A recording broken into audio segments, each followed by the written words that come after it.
Yes, good morning mga ka-automatic for life. Global Pinoy Automatic Transmission Specialist. So, nandito tayo ngayon sa ating Silang branch. So, ito ay magbubuo tayo ng automatic transmission para sa Mitsubishi Strada.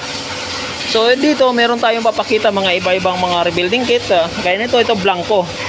Tingnan natin ang loob nito, kung anong loob nito. Ayan, yung mga piyesa niyan. Ito. Ayan yung piyesa niyan. Precision International. Ayan. Ayan.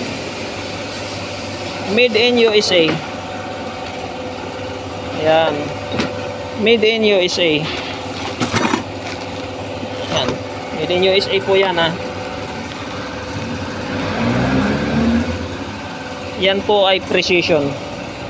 So dito, ito po ay Alto. Ayan. Ayan. Made in USA. So Alto po yan. Ayan. Ayan po yung product na yan. At siyempre, meron tayong transmission. Dito, pinapili natin ang customer kung ano ang pipiliin niya. Iba-iba po ang presyo niyan. At ang pinili niya ay dito. So dahil ito ang pinili niya para doon, ito yung kukunin natin.